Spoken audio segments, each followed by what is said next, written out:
हैं। मेहमान हमारे साथ जुड़ रहे हैं, उनसे आपका परिचय करा दें। सबसे पहले विनय चौधरी बीजेपी से हैं, कांग्रेस से जावेद अहमद साहब हैं, समाजवादी पार्टी से कपिल श्रीवास्तव जी हमारे साथ, डॉक्टर पीके गुप्ता जी प्रवक्ता आईएमए हमारे साथ होंगे और doctor Tulika Chandra professor medical college हमारे साथ, डॉक्टर अलाउद्दीन महामंत्री निमा ये आयुर्वेद एसोसिएशन से जुड़े हुए हैं। आप सभी का स्वागत है। चर्चा की शुरुआत अमिताभ जी आपसे कर रहे हैं कि सर्जरी पर ये सवाल उठ रहा है या फिर एक वर्चस्व पर बवाल है, क्योंकि एक लंबे वक्त तक जिस तरीके से सर्जरी एलोपैथ से होती रही है। देखिए, मुझे लगता है इसमें विवाद होना नहीं चाहिए था। ये सेंस ऑफ इनसिक्योरिटी हो सकती है, लेकिन विवाद जैसा मामला नहीं। मैं एक उदाहरण देता हूं। आज एलोपैथी की आयु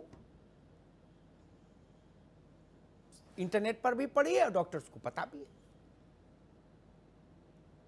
और मानव सभ्यता का उद्भव उसका तो कोई और ही छोर नहीं। हजारों लाखों साल की विकास यात्रा है आदमी की। और चरक और सुश्रुत जैसे भारत के चिकित्सा विज्ञान के बड़े नक्षत्र, उनके द्वारा लिखे गए ग्रंथ उपलब्ध हैं। तो ये कहना कि भाई सब कुछ खराब हो जाएगा अगर ये लोग भी आ गए गेट के अंदर, मुझे लगता है ये असुरक्षा की भावना का मामला है, इससे अतिरिक्त नहीं। एलोपैथी जब भारत में नहीं आई थी तो क्या भारत में सब मर रहे थे? नहीं ना। कोई स्वस्थ नहीं था? नहीं ना। जब डाइजीन नहीं आई थी तो लोग हाजमा ठीक करना नहीं जानते थे क्या? या सब मर ही जाते थे उसमें? नहीं। हां, एलोपैथी की अपनी एक विशेषज्ञता है, उसका सम्मान भी है, और बहुत सारे जटिल रोगों में उसकी उपयोगिता से आप इनकार नहीं कर सकते, यह भी सच है। लेकिन सह अस्तित्व की बात नहीं आ सकती, यह ठीक नहीं। इसलिए आज मैं विषय लेके आया, वरना किसान आंदोलन था और बहुत सारे विषय थे जिन पर हम चर्चा कर सकते थे। और सच्ची बात तो यह है, सारे लोग अपने अपने हृदय पर हाथ रख के देखें, हम अमेरिका, ब्रिटेन और फ्रांस से भारत की तुलना नहीं कर सकते। भारत में आज भी ज्यादा कम 2-4% हो सकता है, लेकिन 71% जनसंख्या ऐसी है जो सामान्य बीमारियों को परंपरागत भारत के घरेलू उपायों से ही दुरुस्त करती है। क्या सच नहीं है? क्योंकि भारत की अगर सारी आबादी छोटी बड़ी हर बीमारी में डॉक्टर के पास जाने लगे तो भारत के पास तो एलोपैथी छोड़ो, यूनानी और आयुर्वेद और सब जोड़ लो, होम्योपैथी, तो भी जितने भारत की आबादी उसको पूरी करने के लिए डॉक्टर्स चाहिए, उसका 10% हमारे पास नहीं। इसका मतलब है कि भारत की जो जनता है, बल्कि सामान्य जन जो है, वो जानता है कि, एक उदाहरण देता हूं, मुझे लगता है उससे बात हमारे दर्शकों को बेहतर समझ में आएगी। बाकी तो जो डॉक्टर्स जुड़े हैं वो ज्यादा बेहतर बताएंगे। न्यूबॉर्न बेबी होता है, महीने 2 महीने का बच्चा, उसके पेट में दर्द होता है या वो रोता है, लगता है कि पेट की कोई समस्या है, मां और बच्चे के बीच में एक ट्यूनिंग होती है, वो समझ जाती है बिना बोले भी बच्चे से। तो हमारी दादी की दादी की दादी, पता नहीं वो कब से चला आ रहा है फॉर्मूला कि कटोरी में हींग घोल के चारों तरफ नाभि पे लगा दो। अगर 2000 साल से वो प्रक्रिया हो रही है और बच्चे को लाभ मिल रहा है तो कोई गलत बात है क्या? नहीं ना। उसके इंजेक्शन ही लगवाया जाए, जरूरी नहीं।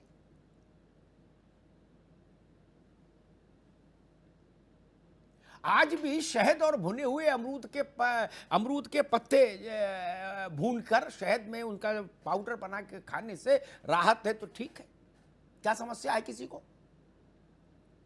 इस कोरोना ने, कोविड-19 ने भारत की आयुर्वेदिक दक्षता को वैश्विक पटल पर स्थापित किया। आप सबको ये जान के प्रसन्नता होनी चाहिए, दुनिया का कोई ऐसा देश नहीं बचा। जो लोग कल तक ये कहते थे कि ये चुटकुला है आयुर्वेद, कोई देश ऐसा नहीं बचा जिसने आयुर्वेद के क्वाथ को, काढ़े को भारत से मंगवा के अपने यहां बेचा नहीं और पिया नहीं। क्यों भाई? और ये टकराव देख के मुझे दुख हुआ कि हमारे डॉक्टर्स हड़ताल पर चले गए। सीरो सर्वे कहता है कोविड-19 को लेके जो हो रहा है कि 8 करोड़ से ज्यादा लोग भारत में कोरोना पॉजिटिव हुए और अपने आप ठीक हो गए। ये भारत का अपना निजी, और इसको मैं कहूं घरेलू चिकित्सा विज्ञान है, जो उसकी शरीर की सामान्य विसंगतियों को दूर करने में सफल है। इसीलिए ना वो लोग तो किसी डॉक्टर के पास नहीं गए। और अगर भारत के पास ये दक्षता नहीं होती, और पीके गुप्ता साहब बैठे हैं, मैडम है तुलिका जी, और अगर 8 करोड़ लोग डॉक्टर के पास जाते कोविड में, तो भारत में इतना बड़ा हाहाकार मचता कि पूरे विश्व में इतिहास बन जाता, भूतो न भविष्यति। परमाणु विस्फोट से बुरा हाल हो जाता हिंदुस्तान का अगर 8 करोड़ आदमी पीके गुप्ता को ढूंढने लगता। ठीक हुआ ना? ये भारत की अपना विज्ञान है जो पीढ़ियों से बह रहा है, कानों कान नूर की एक बूंद है जो सदियों से बहा करती है। इसके विरुद्ध मत खड़े होइए, इसके साथ चलिए। और एक बात कह के मैं अपने डॉक्टर्स के पास चलूंगा, राजनीतिक लोगों के पास बाद में आऊंगा। दिल्ली में एक मेडिकल कॉलेज है गुप्ता साहब, मौलाना आजाद मेडिकल कॉलेज। वहां के डीन थे, वो डायबिटीज में बड़े प्रसिद्ध थे विश्व में, भारत में। उनके पास मैं ले गया अपने फादर को, बहुत पुरानी बात है। तो उन्होंने मुझसे कहा कि अग्निहोत्री जी, मैंने पढ़ाई तो एमबीबीएस, फिर एमएस और एमडी और दुनिया का जो कुछ लंदन वंदन किया वो तो एलोपैथी में किया। बोले लेकिन मैंने अपनी एक इंडियन पैथी डेवलप की है मरीजों के लिए। बोले वो मेरी निजी अनुभव से आई, क्योंकि मैंने 1.5 लाख मरीज अपने जीवन में देख लिया, जिसमें आयुर्वेद भी है, एलोपैथी भी है, नेचुरोपैथी भी है। तो बोले मैं औरों से ज्यादा बेहतर रिजल्ट अपने मरीजों को दिलवा पाता हूं, वो भी कम खर्चे पर। ये बात बता रहा हूं 20-25 साल पहले की। भारत में यही संभव भी है। एक और बड़े डॉक्टर हैं, टीबी के बड़े प्रसिद्ध चेहरे हैं, आप लोग उनको जानते ही होंगे, के अग्रवाल साहब, हमारे मित्र हैं। उन्होंने भी अपनी ही एक विशिष्ट विधा डेवलप की। हार्ट के डॉक्टर हैं, हार्ट केयर फाउंडेशन चलाते हैं भारत में, जिसमें भारत के परंपरागत विधाओं का भारी योगदान है और वो परिणाम दे रहा है। इसलिए अछूत जैसा व्यवहार नहीं होना चाहिए भारत में। सबसे पहले गुप्ता जी मैं आप ही के पास आऊंगा, क्योंकि आपकी ही संस्था, हमारे जो देश के डॉक्टर्स की सबसे बड़ी संस्था है, उसने भी हड़ताल कर दी कोविड काल में। बोले जी इनकी एंट्री बंद करो आयुर्वेद वालों की पहले। क्यों गुप्ता जी?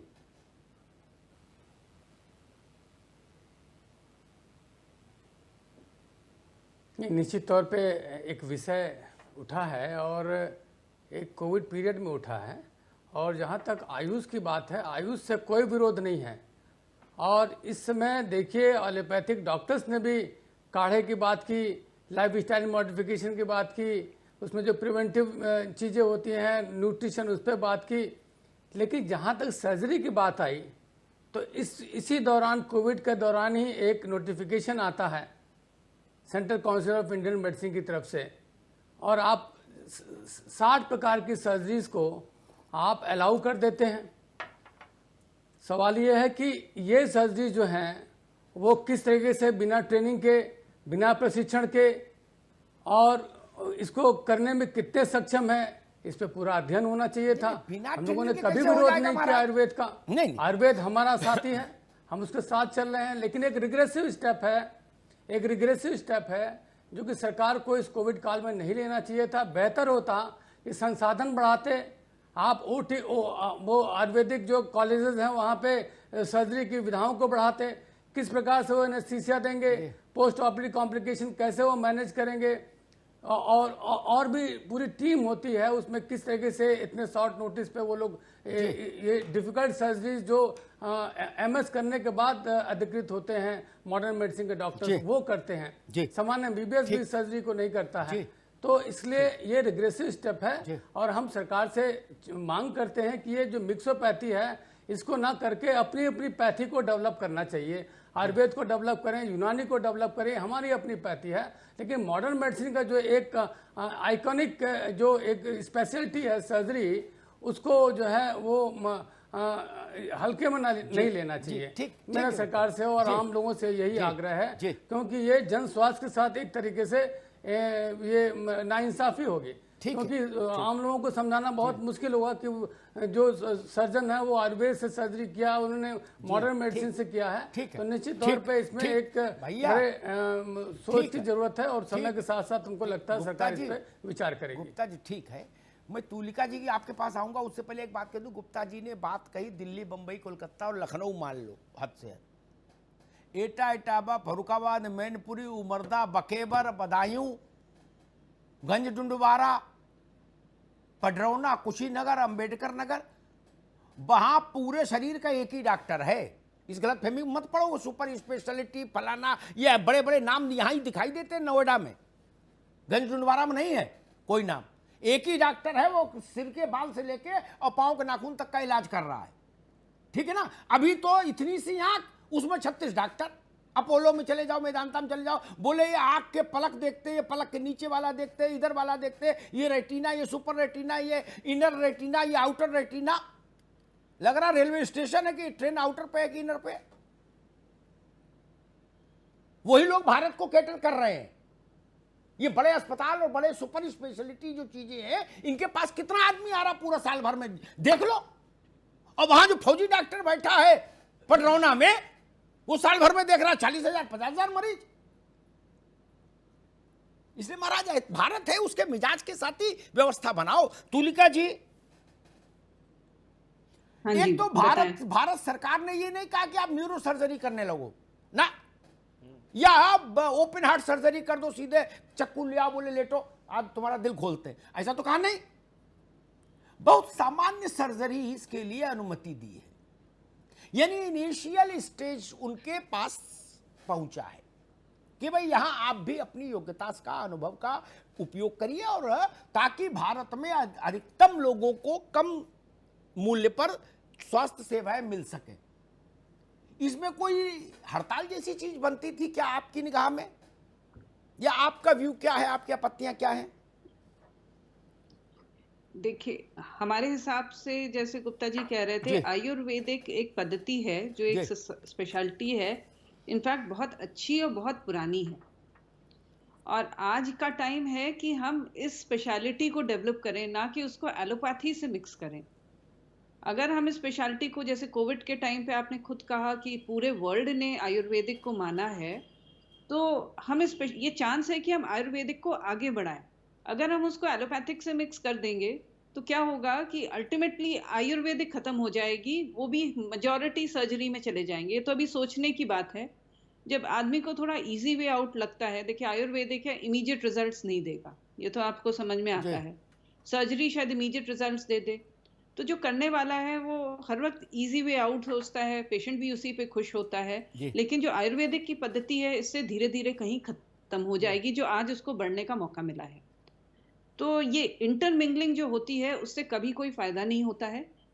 एक अपनी स्पेशलिटी को डेवलप करेंगे, उसको आगे बढ़ाएंगे। आयुर्वेदिक की बहुत जरूरत है, इम्यूनिटी आजकल इतना कंटामिनेशन है, हर जगह है। तो अगर हम सही तरीके से, सही खान पान और सही तरीके से अपनी जो पुरानी पद्धति को लें तो शायद बीमारियां बहुत कम हो जाएंगी।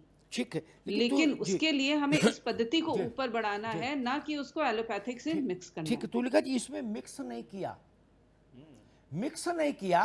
और शायद एलोपैथी के जो लोग, ये अगर अमेरिकन डॉक्टर्स मेरे साथ यहाँ जुड़े होते, वो ये बात कहते तो मैं उनको बेनिफिट ऑफ डाउट देता। अब गुप्ता जी कहें, तुलिका जी कहें, ये ठीक नहीं।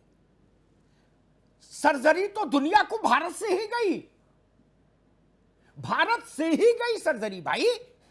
दुनिया के किसी भूभाग में इससे पहले सर्जरी का कोई दृष्टांत बता दीजिए। हमारे यहां तो लिखत पढ़त में है, कहीं बता दीजिए। अमेरिका में, ब्रिटेन में, हॉलैंड में, पोलैंड में, कहीं बता दीजिए जहां उंगली तक में चीरा लगा हो सुश्रुत से पहले, बता दीजिए। जर्मनी की मेडिकल यूनिवर्सिटी में सबसे बड़ी प्रतिमा सुश्रुत की इसीलिए लगी है, और उसके नीचे लिखा फादर ऑफ सर्जरी। और हम लोग कह रहे हैं ना, नहीं ये अछूत है, इनको दूर को सर्जरी वाला कमरा इन्हें मत दिखाना। इनसे कहो कि वो काढ़ा चूरन वगैरह बनाए। सर्जरी तो यहीं से गई। डॉक्टर अलाउद्दीन, आप आयुर्वेद के सर्जरी करने की जो छूट सरकार ने दी कुछ स्पेसिफिक मानदंडों के साथ, उस पर आपने हमारे एलोपैथी के डॉक्टर्स की तमाम आपत्तियां सुनी। आप क्या कहेंगे? आपका पक्ष भी बहुत महत्वपूर्ण है। जी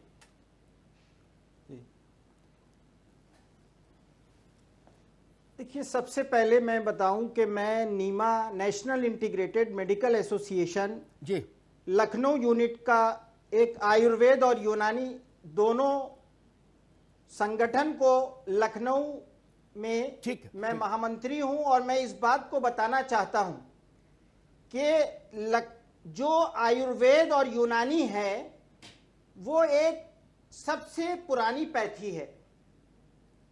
father of surgery, father of medicine, ये सब हमारी देन है। हमें सरकार की तरफ से प्रोत्साहन ना मिलने की वजह से हमारी सर्जरी को दबा दिया गया, हमको दबा दिया गया। ये पहला इतिहास मिला है। हम सरकार का धन्यवाद देते हैं कि हमारी जागरूकता और जो हमारे अंदर टैलेंट है, हमें 4.5 साल का कोर्स कराया जाता है, उसके बाद 3 साल एक्स्ट्रा एमएस के लिए दिए जाते हैं। जो मैं सुन रहा हूं सुबह से टीवी पर कि इनको 6 महीने में, 2 महीने में डॉक्टर बना दिया जाएगा, ऐसा नहीं होता। जितना एमबीबीएस टाइम देते हैं उतना ही बीएमएस टाइम देते हैं। हमारे हमें सरकार का प्रोत्साहन ना मिलने की वजह से हमारे कॉलेज, हमारे स्टूडेंट के अंदर डिप्रेशन रहा, जिसके लिए हम पीछे चले गए। और आज ये हमारे लिए माननीय प्रधानमंत्री जी की एक शुरुआत है, हम इसका तहे दिल से इस्तकबाल करते हैं। और जब हमारे लिए उन्होंने अध्यादेश दिया है तो हमें सहूलतें फराहम होंगी। और जो दूर दराज में, हमारे गांव देहात में हमारे डॉक्टर जो आज भी सेवा कर रहे हैं, कोरोना काल में सेवा की है, कोई शीशे के अंदर पैक नहीं रहा, वो आने वाले समय में बहुत अच्छी सर्जरी भी अंजाम देंगे। समय मिलेगा तो हम टीचिंग और ट्रेनिंग के एतबार से जो सरकार हमें परमिशन देगी हम उस पर काम करेंगे। हम पूरे ये इस बात को बताना चाहते हैं कि आयुर्वेद और यूनानी एक हमारा पिलर है, जो पूरे हमें यहाँ आने की जरूरत क्यों पड़ी, ये तो हमें आईएमए को हमें इज्जत देनी चाहिए। हम उनका सहारा बन रहे हैं। हम गांव में हम बैठे हैं, गांव में वो नहीं जा पाएंगे। गांव में कोई एमबीबीएस, एमएस, एमसीएच नहीं प्रैक्टिस कर पाएगा। हमारे ही आयुष चिकित्सक गांव में प्रैक्टिस कर रहे हैं। हमारे ही आयुष चिकित्सक 24 आवर सर्विस दे रहे हैं। हमारे आयुष चिकित्सक हमेशा गरीब और बेसहारा को बिना फीस के देख रहे। हमें सलाम करना चाहिए पूरे आईएमए के और जो भी एमबीबीएस, एमडीए सहारा बन रहे हैं। ये सरकार को हम धन्यवाद देते हैं और सरकार से एक अपील करते हैं कि आयुर्वेद और यूनानी को इतना बढ़ावा मिलेगा कि वो हम एक अच्छे हम अच्छे समाज की सेवा कर सकते हैं। जी ठीक है। फिस्टुला के निदान में आज भी भारत में क्षार विधि की जो चिकित्सा है वो सर्वाधिक उपयोगी और सर्वाधिक लोकप्रिय है, मॉडर्न सर्जरी होने के बाद भी। और एक बात कह के मैं अपने राजनीतिक मित्रों के पास चलूंगा, क्योंकि यहां तो सब कुछ राजनीति से नियंत्रित है भारत में, तो उनकी से बहुत बड़ी होती है। एलोपैथी को मैं बहुत श्रद्धा से नमन करता हूं, उसकी क्षमताओं को प्रणाम करता हूं, मैं उसके विरोध में नहीं खड़ा। फिर भी मैं कहूंगा दुनिया का सर्वश्रेष्ठ डॉक्टर भी उंगली पकड़कर, कलाई पकड़कर ये नहीं बता सकता कि पेट अंदर क्या चल रहा है। वो 10-15 टेस्ट तो कराएंगे, और जो जितना बड़ा डॉक्टर उतने ज्यादा टेस्ट। ये भारत में वैद्य त्रिगुणा है, और एक नाम ध्यान आ गया इसलिए मैंने उनका नाम ले दिया त्रिगुणा जी का, वरना लाखों लोग हैं इस स्थिति के। यहां पर हाथ रखा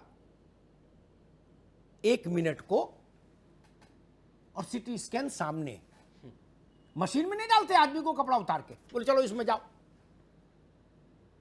तो कुछ तो रही होगी विधि, उसका सम्मान किया जाए, उसके साथ चला जाए। जावेद अहमद साहब, भारत जैसे देश में जहां तमाम तरीके की समस्याएं हैं, असमानताएं हैं, इंफ्रास्ट्रक्चर की समस्या है, लोगों की पेइंग कैपेसिटी की भी समस्या है, वहां अगर ये बात आई कि कुछ छोटी बीमारियों में सर्जरी करने के लिए इनको भी अनुमति हो, जो लोग आयुर्वेद में सर्जरी का कोर्स करके आए, ऐसा नहीं कि मोहल्ले में कोई भी उठ के खड़ा हो गया चाकू लेके किसी की भी नाक कान काट दिए, एमएस का कोर्स करेंगे जैसे एलोपैथी वाले करते, तो उसमें तो मेरे ख्याल से स्वागत होना चाहिए था। हड़ताल क्यों हो गई देश भर में?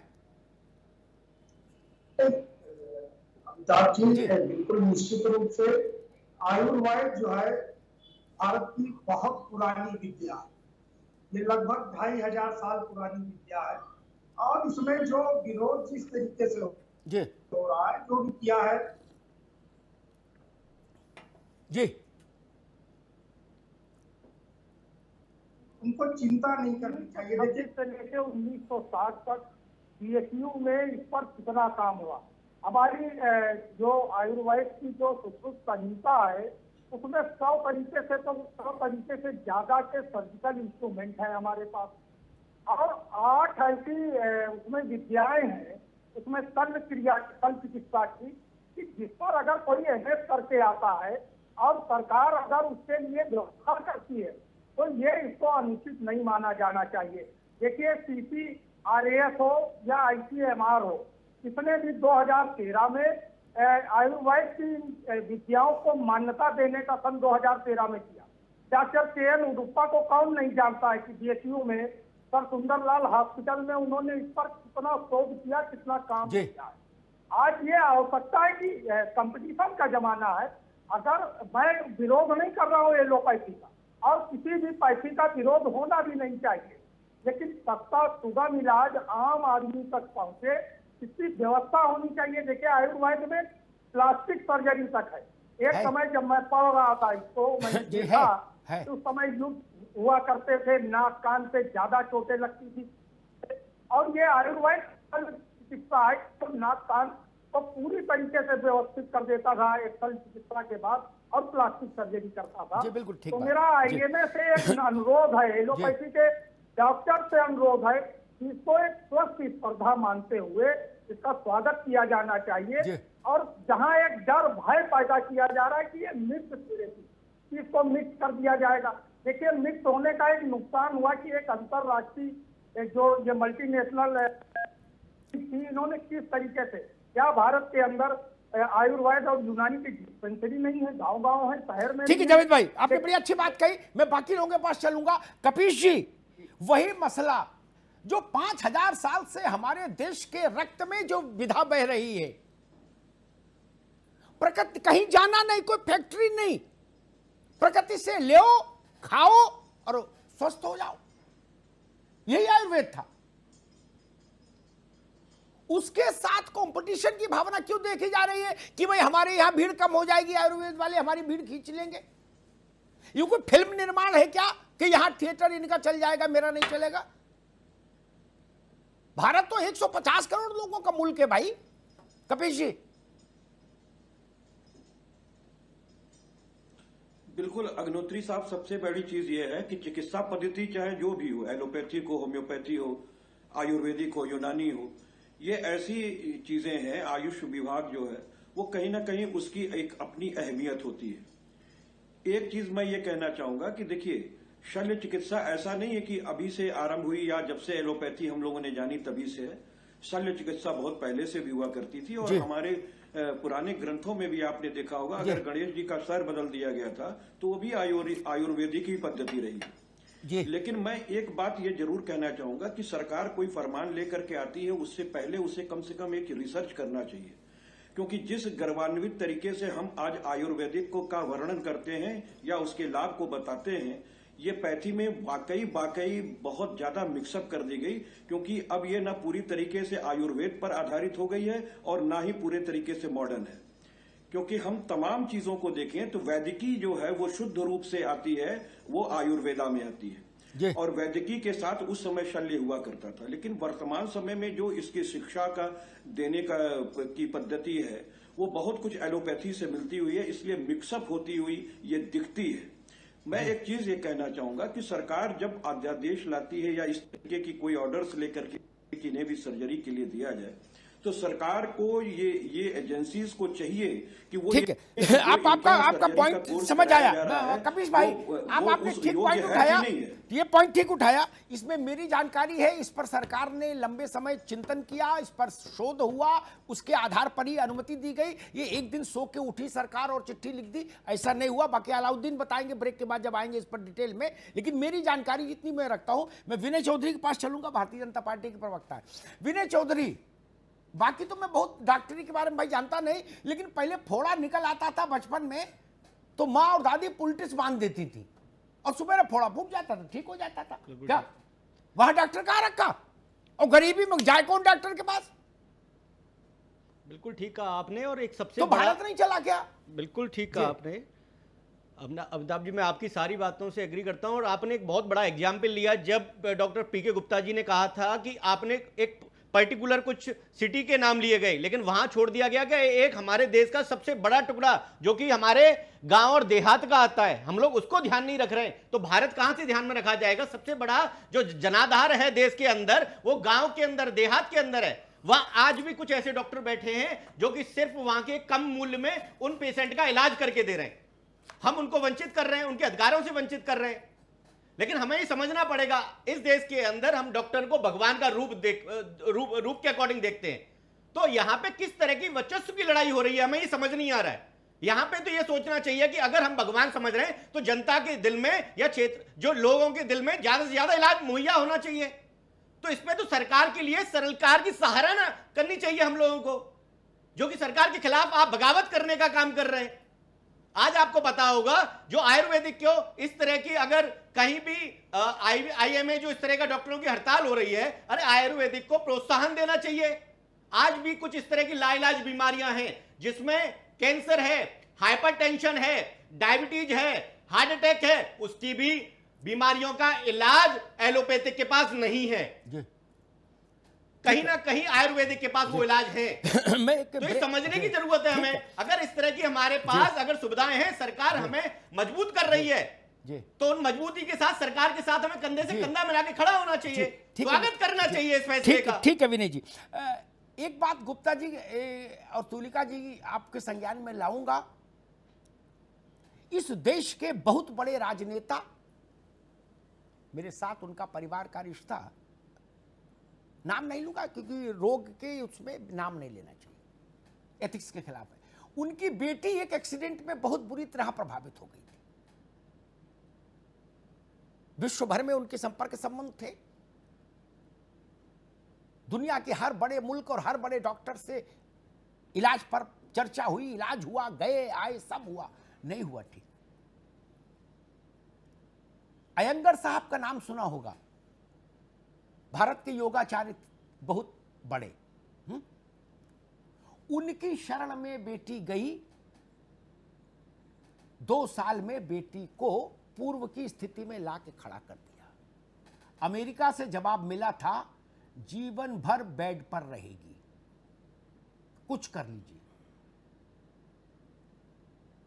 अयंगर साहब ने 2 साल में, और फिर उस बेटी ने अपना पूरा जीवन योग को दे दिया। इस पर थोड़ा गर्व भी करना चाहिए। भारत थोड़ा गर्व करने की भी चीज है। गुप्ता जी, मुझे लगता है हम लोगों ने सरकार के निर्णय को रस्सी से बांध के उस आंगन में खींच के ले आए जहां वो है नहीं, न वहां के लिए है। हम इसकी अगर इस रूप से व्याख्या करते कि शरीर के उन संवेदनशील अंगों का मामला नहीं और उन जटिल सर्जरीज के लिए कोई अनुमति नहीं, लेकिन भारत के अतीत में जिस तरह की सर्जरी करने में आयुर्वेद सिद्धहस्त रहा है, सिद्धहस्त तो वो बहुतों में रहा। मैं कॉस्मेटिक सर्जरी के दृष्टांत भारतीय ग्रंथों में बता दूंगा। तब के ग्रंथ है वो गुप्ता जी, जब विश्व के नक्शे पर संयुक्त राष्ट्र अमेरिका उदय ही नहीं हुआ था। अमेरिका को तो पैदे हुए 500 साल हुए। मैं बता रहा हूं 2600 साल पहले के ग्रंथ, फिक्शन नहीं है वो, उसमें पूरी विधि बताई गई है। तो उतना भी नहीं किया, थोड़ा सा कहा कि भाई आप भी सहयोग करो। तो इसमें नाराजगी क्यों कि भाई हड़ताल पर चले जाएंगे? गुप्ता जी,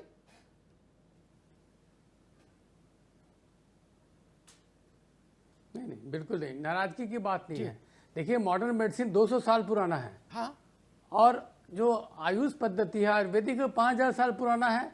क्या कारण था कि इसने तरक्की नहीं किया सर्जरी में? नहीं, कुछ सर्जरीज आज भी करते हैं वो, और उसको हम लोग रिकमेंड भी करते हैं। लेकिन सरकार ने आनंद फानन में कोविड काल में एक अध्यादेश लेके आया और 60 प्रकार की सर्जरी। सोचिए, root canal treatment Ayurvedic doctor कैसे करेगा? उसको उसकी ट्रेनिंग नहीं है, वो बेहोशी कैसे देगा? डायग्नोसिस बनाने के लिए जो उसके पास वो विधा होनी चाहिए वो उसके पास तो नहीं है। नाड़ी के बेसिस पे आप डायग्नोसिस बना लेंगे क्या? रोड साइड एक्सीडेंट होता है तो पहला ट्रीटमेंट तो वो कर सकता है, लेकिन उसके बाद की सर्जरी कैसे होगी? और गांव देहात का मसला नहीं है, वहाँ पे जो लोग हैं उनको नहीं पता है कि सर्जन कौन है। वो आयुर्वेदिक डिग्री लेके सर्जरी के में स्पेशलिस्ट है क्या MBBS करके वो सर्जरी में स्पेशलिस्ट है। तो अभी तो सर्जरी कर ही रहे हैं लोग, लेकिन अब एक लेजिटिमेट कर देंगे तो बहुत बड़ी आबादी उससे सफर कर सकती है। अल्टीमेटली जब कॉम्प्लिकेशन होगा तो मॉडर्न मेडिसिन को ही झेलना पड़ेगा। ठीक है गुप्ता जी, तुलिका जी, यहाँ पे बात ये हो रही है कि इनको जो करने तुलिका का जी, पूरा मौका मिलना तुलिका चाहिए। जी, सरकार को प्रशिक्षण इस तरीके के मेडिकल कॉलेजेस खोलने चाहिए जिससे इनकी प्रैक्टिस ग्रो हो। तुलिका जी, हाँ बताइए। नहीं, आप क्या जो बात गुप्ता जी कह रहे हैं कि भाई अचानक से क्यों ले आए इनका प्रशिक्षण? जहां तक मेरी समझ है, सरकार ने ऐसा कोई आदेश नहीं जारी किया कि आज ये चिट्ठी पढ़ो और कल से छुरी लेके बाजार में निकल पड़ो, ऐसा तो कहा नहीं। नहीं, लेकिन एक और permission तो मिली मरीज गई के है। पास ये अधिकार हमेशा है कि वो चुने अपना चिकित्सक, कोई फोर्स तो है नहीं। तुलिका जी, अगर मरीज के पास हमें तो ये लगता है कि अगर मरीज के पास अधिकार है तो वो कोई भी पद्धति में जा सकता है। हाँ, उसके लिए कोई मनाही तो नहीं है कि कहीं पे किसी को भी चिकित्सक को दिखा सकता है। लेकिन जैसे कहते हैं कि एक पूर्ण रूप से ट्रेन करके लोगों को उसमें सपोर्ट में देते तो शायद ज्यादा अच्छे रिजल्ट्स आते। नहीं तो आज जो आयुर्वेदिक पद्धति जिसके बारे में आप और हम सब लोग इतने गर्व से कह रहे हैं कि बहुत अच्छी है, कल ऐसा ना हो कि मिसयूज की या कहीं ना कहीं उसकी रेपुटेशन बुरी होने से, केसेस खराब होने की वजह से वही पद्धति जिसके बारे में सब लोग नाज करते हैं आगे के जमाने पे उसके मतलब कहते हैं दाग लग जाए, वो बुरी हो जाए। तो हर चीज बहुत सोच समझ के आगे बढ़ना चाहिए। मैं अलाउद्दीन के पास आऊंगा कि एक बात कहूंगा, फिर अलाउद्दीन साहब के पास जाऊंगा। पेट में तौलिया छोड़ दी, पेट में कैंची छूट गई, पेट में रुई का बंडल छूट गया, दाई की जगह बाई आंख का ऑपरेशन कर दिया, आदमी चिल्ला रहा, हाय दैया दैया मार डाला। ठीक, ऐसे में 1000 उदाहरण रोज खबर में चलाता हूं क्या, लेकिन मैं उसके चलते एलोपैथी को इन टोटो लांछित नहीं कर सकता। कुछ मूर्ख डॉक्टर है ऐसा काम कर गए, ज्यादा सुंघा दिया, मर गया आदमी, उठा ही नहीं, ऑपरेशन कब का निपट गया, वही आदमी निपट लिया, तो मैं सारे एनेस्थीसिस को मूर्ख घोषित कर दूंगा क्या? इसलिए चीजों को इतना जनरलाइज मत करिए, ये न्यायपूर्ण बात नहीं है ना। राम जेठमलानी भी केस हारे, तो क्या अच्छे वकील नहीं थे? मुझे वो डॉक्टर बता दीजिए जो जिसने 1 लाख मरीज देखे हो और 1 लाख सफल सिद्ध होके गए हो, स्वस्थ होके। मैं देश के लगभग इस समय के जितने बड़े पर्सनैलिटीज हैं सबके साथ मेरा रिश्ता है कुछ ना कुछ, डॉक्टर्स के। डॉक्टर त्रेहन अद्भुत डॉक्टर है, लेकिन भगवान नहीं है ना। मैंने उनको भी ओ माय गॉड कहते देखा है। आई एम सॉरी, हो गया सॉरी तो हो गया, तो क्या त्रेहन साहब को खारिज कर देंगे? इसलिए ऐसा ऐसे स्वीपिंग रिमार्क ठीक नहीं। डॉक्टर अलाउद्दीन, 2 बातें, एक कपिश जी ने कहा कि भाई अचानक से ले आए, कोई जांच पड़ताल नहीं हुई, और दूसरी बात पीके गुप्ता साहब और डॉक्टर तुलिका कह रही है कि ट्रेनिंग। देश को ये बताइए, क्या ये अचानक से कोई हेल्थ सेक्रेटरी नींद से उठा, कॉफी पीते पीते उसने आदेश जारी कर दिया? एक। दूसरा, क्या आदेश में ऐसा लिखा है कि जो है जहां है तुरंत चाकू छुरी लेके निकल पड़े और शीशी में वो क्लोरोफार्म लेके और रुमाल रखे और तुरंत ऑपरेशन शुरू करें? या कोई ट्रेनिंग ब्रेनिंग की बात है, तरह बताइए अलाउद्दीन जी, क्योंकि यहां पिक्चर यही बन रही है कि सरकार ने कोई ऐसा आदेश जारी कर दिया कि जिसको जो मिले बस स्टैंड पे उसी को पकड़ लो, वही ऑपरेशन कर पहले जी जी जी। मैं सबसे पहले तो इस बात का धन्यवाद देना चाहता हूं कि आपने आयुर्वेद के एक सेवक को आज इज्जत से अपने एक चैनल पर बिठाया। जी, जी, जी, मैं जी। आपका शुक्रिया अदा करता हूं सबसे पहले। धन्यवाद भाई जी। दूसरी बात यह है कि ये 2013 से ये प्रोसेस चल रहा है। 2013 से ये प्रोसेस चल रहा है जी। गजट नोटिफिकेशन हमें इज्जत मिली 2020 में। कपिल जी सुन और लीजिए, हमने- 7 साल किसी उसी पिछली काम में सरकारों लगाए गए जो आप कह रहे थे, पिछली 7 सरकारों years में जी। अच्छा, एक बात और बता दो संक्षेप में अलाउद्दीन, एक बात और आप बता दो जो बात तुलिका जी कह रही है। एक बात और बता दो। अरे रुको भाई, वो बात जो हम पूछ रहे वो बताइए पहले। जो ये लोग कह रहे हैं कि इसमें ट्रेनिंग ब्रेनिंग कुछ नहीं, सबको खुली छूट मिल गई, जेब में रखो उस तरह और चाहे जिसका ऑपरेशन कर दो, ऐसा है क्या? हाँ, इसका और खुलासा करिए। सबसे पहली बात के BAMS bachelor of Ayurvedic medicine and surgery, ठीक है। नंबर 2 BUMS, 2 चीजें हैं, आयुर्वेद और यूनानी। उसके बाद 3 साल का MS कोर्स होता है, दोनों में है। MS का 3 साल का कोर्स है, लेकिन इज्जत किसी सरकार में नहीं मिली। आज हमें थोड़ा प्रोत्साहन मिल रहा है काम करने का, बहुत अच्छी बात है। वो एक्री को खत्म करा सकता है तो यही आयुर्वेद और यूनानी खत्म करा सकता है। ठीक ठीक। विद टीचिंग और ट्रेनिंग के एतबार से जी। हम लोग पूरे 4.5 साल, 1 साल इंटर्नशिप, उसके 3 साल हमें स्पेशलाइजेशन MS या MD। जी। इस तरह से कोई आयुर्वेदिक चिकित्सक BMS वाला सर्जरी नहीं कर सकता। ठीक है। जब तक कि आदाब वो साहब, MS की अरे डिग्री रुको हासिल भाई, ना कर ले। समय कम है, आगे बात बहुत अच्छे से रख दिया, आप रुक जाओ। डॉक्टर अलाउद्दीन ने 2 बातें, जो 2 तर्क थे, दोनों तर्क उत्तर पा गए। एक हमारे दोस्त कपिश जी ने उठाया था सवाल कि अचानक से हेल्थ सेक्रेटरी को सो के उठा, एक ब्लैक कॉफी पी और आदेश जारी किया। नहीं, सरकार ने 7 साल लिए इस प्रक्रिया में, 7 years। मुझे लगता है 7 साल मोर देन सफिशिएंट है, सफिशिएंट है, मोर देन सफिशिएंट।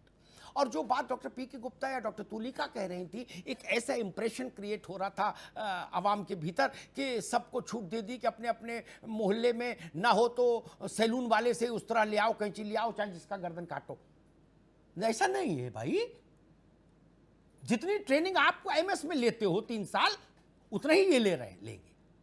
ऐसा नहीं कि आप 36 साल थोड़ी ट्रेनिंग ले रहे हो महाराज, आप भी 3 साल ले रहे हो, ये भी ले रहे हैं। इसलिए ऐसा डिग्रेड मत करो, ये बात तो खंडित हुई।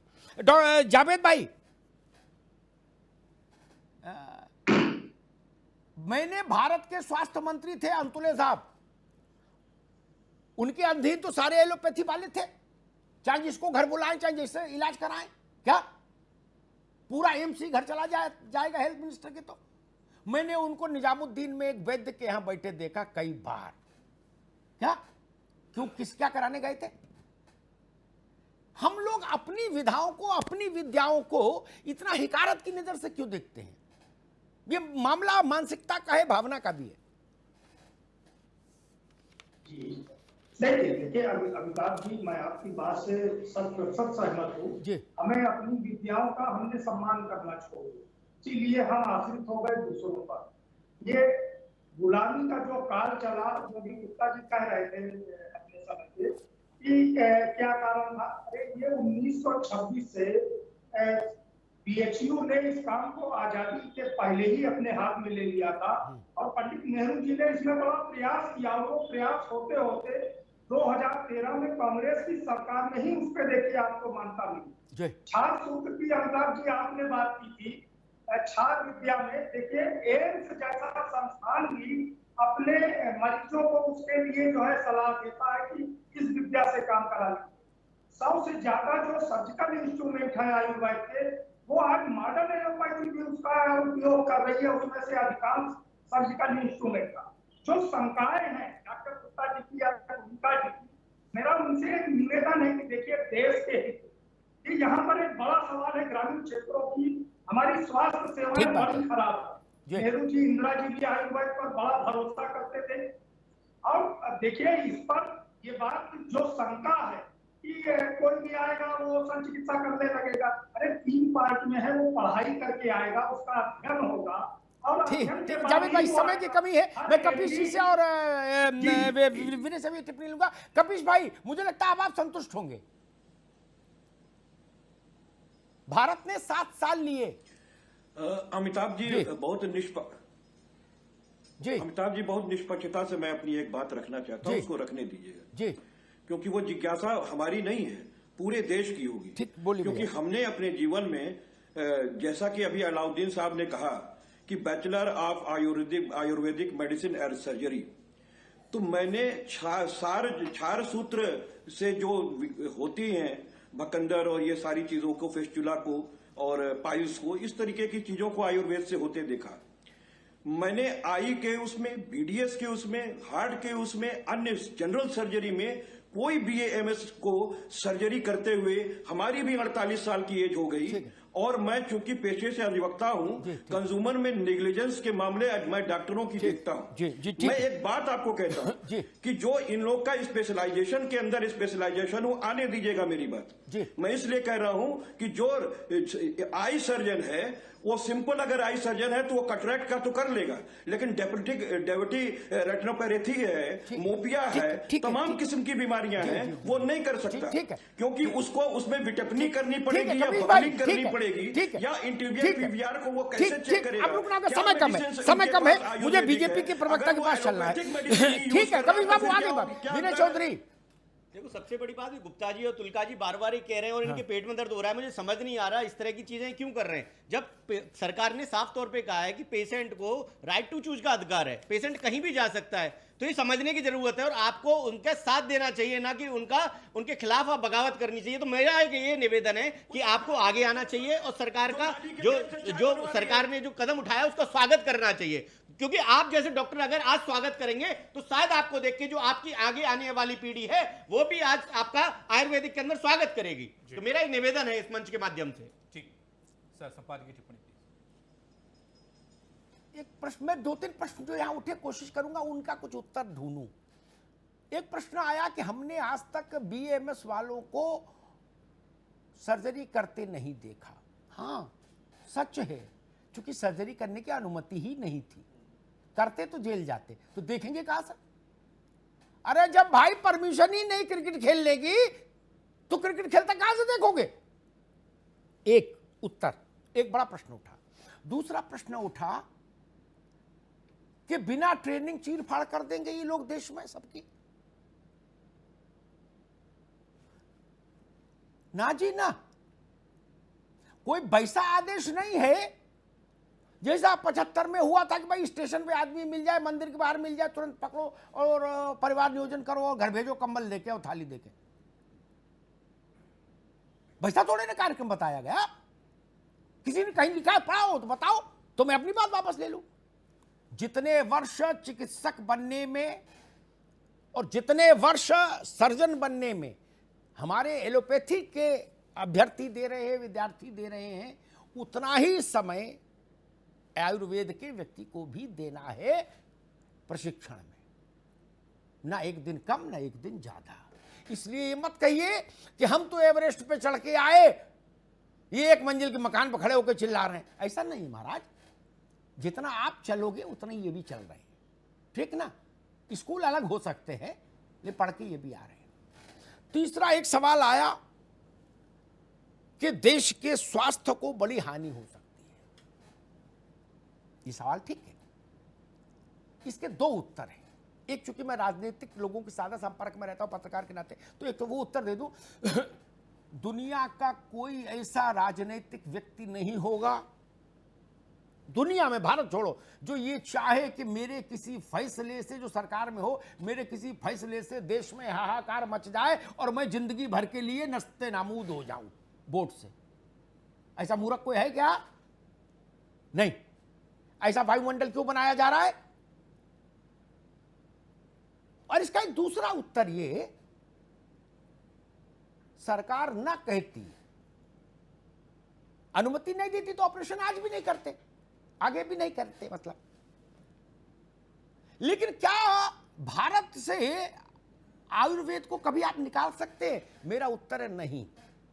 आयुर्वेद भारत के रक्त में प्रवाहमान है, रक्त में, उसके डीएनए का हिस्सा है। आप सितोप्लादी के चूर्ण को खत्म कर दोगे? अरे अंग्रेज आए, मुगल आए, हूण आए, शक आए, नहीं खत्म कर पाए सितोप्लादी को। पता है ना गुप्ता जी, नहीं खत्म कर पाए, है ना। भारत 1000 साल गुलाम रहा, 700-800 साल, गिलोय को खत्म तो नहीं कर पाया। तुलसी खत्म हुई क्या?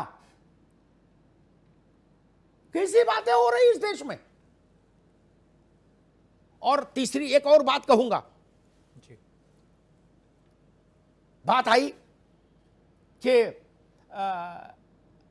शायद गुप्ता जी ने कहा था, उसका भी उत्तर आना चाहिए देश के सामने, कि 200 साल में यही क्यों बढ़ी एलोपैथी, आयुर्वेद क्यों पिछड़ गया, क्यों पीछे चला गया, स्टोर में क्यों बैठाल दिया गया, शोरूम में क्यों नहीं दिखा। उसका उत्तर मैं देता हूं, अलाउद्दीन नहीं दे पाए। जब मैकाले आया तो उसने भारत की भाषा को गूंगा कर दिया, संस्कृत को।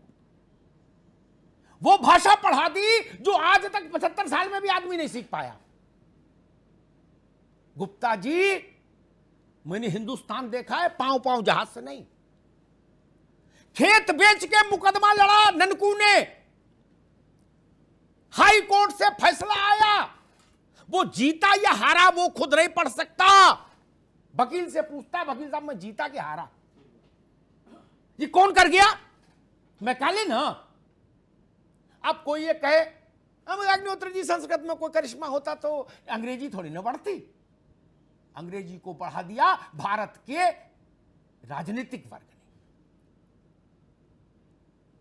मैं एक बात कहता हूं, मेरी बात से जावेद अहमद सहमत होंगे, कपीश सहमत होंगे और विनोद भी सहमत होगा। वो राजनेता दिखा दीजिए जो माई का लाल अंग्रेजी में वोट मांग के चुनाव जीत जाए। सरकारें अंग्रेजी में चलाते हैं, मांग के दिखा दीजिए एक बार आजमगढ़ में अंग्रेजी में वोट, फिर पता लग जाएगा पार्षद ही नहीं जीतोगे। और आदमी का मकान ध्वस्त करना हो तो आदेश अंग्रेजी में जारी करते हो ताकि पढ़ भी ना पाए। इसलिए आयुर्वेद पिछड़ गया, इसलिए आयुर्वेद पिछड़ गया।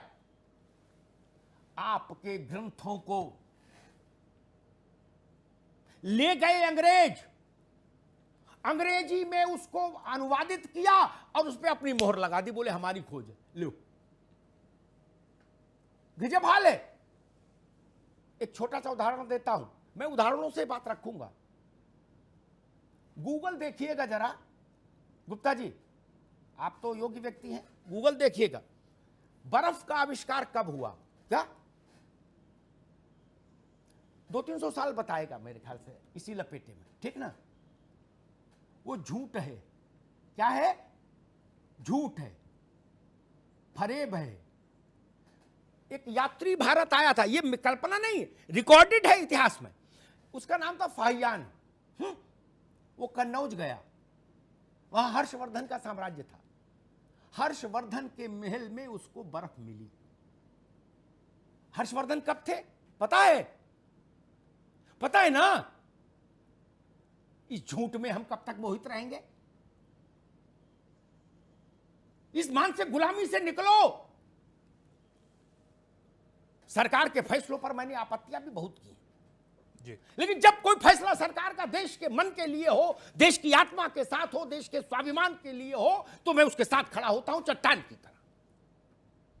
यह फैसला वैसा ही है। हमने अपनी 5000 साल की ये स्वास्थ्य की विधा को कमरे में बंद रखा, क्योंकि अंग्रेज चाहते थे। और गुप्ता जी, एक बात कह के बहस समाप्त कर दूंगा, डॉक्टर तुलिका भी सुने।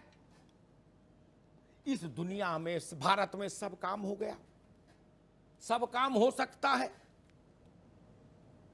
हवाई जहाज बनना शुरू हो गया, मेट्रो बनना शुरू, सब कुछ हो लिया, लेकिन इस देश में एक वर्ग ने जेनेरिक दवा को नहीं पनपने दिया, वो भी एलोपैथी है। लेकिन सास ने बहू को नहीं पनपने दिया, है एक ही घर की जी, क्योंकि 100 रुपए की 10 गोली बेचनी है, उसका पेटेंट है अमेरिका के पास, हॉलैंड के पास, क्या उसका जेनेरिक वर्जन भारत में कैसे बन जाए, क्योंकि वो तो 10 रुपए में 100 गोली मिल जाएंगी, वो मंजूर नहीं। नहीं ना, क्या झूठ बोल रहा हूं? आप एलोपैथी में भी ईमानदारी नहीं कर रहे हो। कोई डॉक्टर मुझे बताओ, अभी हम किसी के मालूम भेज दें तुलिका जी के पास किसी मरीज को, तो क्या ये ऐसा प्रिस्क्रिप्शन लिखेंगी कि भाई ये 100 रुपए की एक गोली है, लेकिन इसी तरह के रसायन वाली गोली, सॉल्ट वाली फला कंपनी की 10 रुपए में भी है? नहीं ना, बिल्कुल, क्योंकि 10 वाली लिखने से क्या लाभ, मरीज को नहीं, सिस्टम को। शोध कहता दोनों की तासीर बराबर।